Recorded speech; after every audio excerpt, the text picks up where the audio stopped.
Okay, let's dive right into what I think is a deeply emotional story today.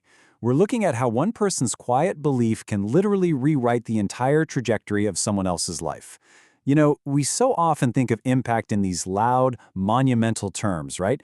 But the source text we're exploring today presents this beautiful counter-narrative. It shows us that true transformation, well, it actually often begins in the absolute quietest of places. So, what if the person who changed your life never became famous?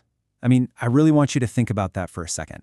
Our culture is constantly telling us that heroes are the people who appear on television, or folks who amass immense wealth, or just individuals with universal recognition. But the reality presented in our source material is that true heroes, the ones who actually genuinely reshape our lives, are often just the quiet observers.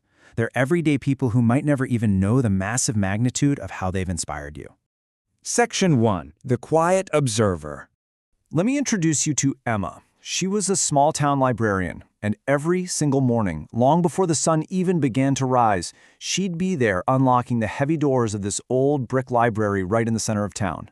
She'd dust the shelves, straighten the chairs, return the books, the whole shebang. But she knew that books reveal way more than just stories. They reveal hope.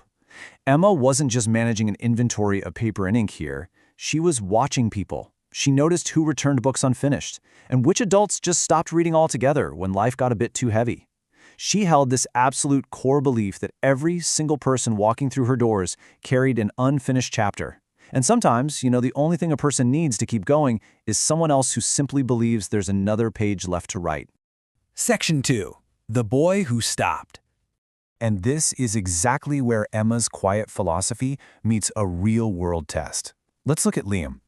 He was a 16-year-old boy who walked into that library on just a random afternoon carrying the absolute heavy weight of complete defeat. Now, he had this deep, motivating dream of becoming an engineer, but the crushing reality of failing an important exam, it completely shattered his self-image. He pretty much convinced himself that he just wasn't smart enough. And sadly, that singular failure cascaded into literally every part of his life.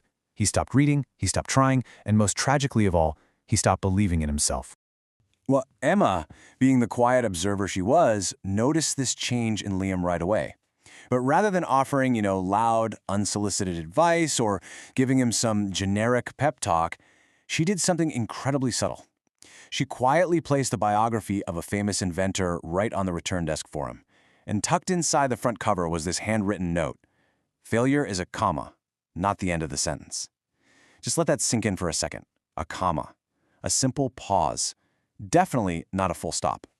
Now, what's really fascinating here is how we can actually trace the exact trajectory of his returning confidence step by step. It all started months earlier with that failed exam, which led to his total sense of defeat. But then comes day one. He borrows that biography, clearly intrigued by the handwritten note. Fast forward to day 3, and he finishes his first book. It was a story about a man who failed hundreds of times before ever succeeding. Then he comes back for another, and then another. Emma just kept quietly recommending books on science, discipline, courage, persistence.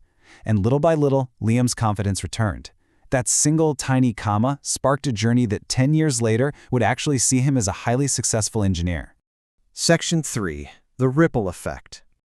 So the really crucial point here is that Emma's quiet intervention didn't just stop with Liam.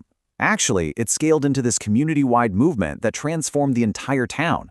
She set up a large board near the entrance, calling it the Wall of Dreams, and she asked one simple question: what dream are you working toward? Visitors started writing anonymous answers like, "I want to become a doctor," or "I hope to forgive myself, and I want to start over." As this wall filled up with these deeply personal, vulnerable aspirations, the people in that small town suddenly realized, hey, they weren't alone in their struggles. They were literally seeing their own hidden hopes reflected right there in the handwriting of total strangers. Let's jump ahead a bit. 10 full years pass by. A whole decade of Emma quietly returning books, wiping down tables, and just watching over her patrons as they navigate the messy chapters of their lives. Then, one afternoon, a successful engineer walks into the library. Emma actually doesn't even recognize him at first. He smiles, introduces himself as Liam, and points right over to the old reading table. He tells her, "That's where I decided not to quit." Then he hands Emma a framed photograph of a bridge he had just helped design, and inscribed at the very bottom were the words, "Thank you for believing in my next chapter." It was just this moment of profound realization for Emma. The The boy who thought his story was completely over had literally gone out and built a bridge. And this just brilliantly illustrates Emma's true mindset. Sometime later, a local newspaper actually caught wind of her legacy and came down to interview her. The reporter asked a pretty typical question, asking how many books she had organized in her career. Emma just smiled and gave this absolutely remarkable answer. She said, "I never counted books. I counted people who started believing in themselves again." The reporter, as the source text notes, was completely silenced by that. Honestly, it perfectly captures the entire essence of her life's work. Section 4. Your next chapter. Now, Emma's story certainly didn't end when she retired, and it's a legacy we can all apply directly to our own lives right now.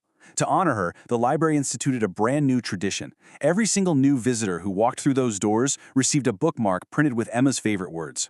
No matter where you are in your story, you can still write a better ending. Thousands of people took those bookmarks home. It's such a powerful metaphor, isn't it?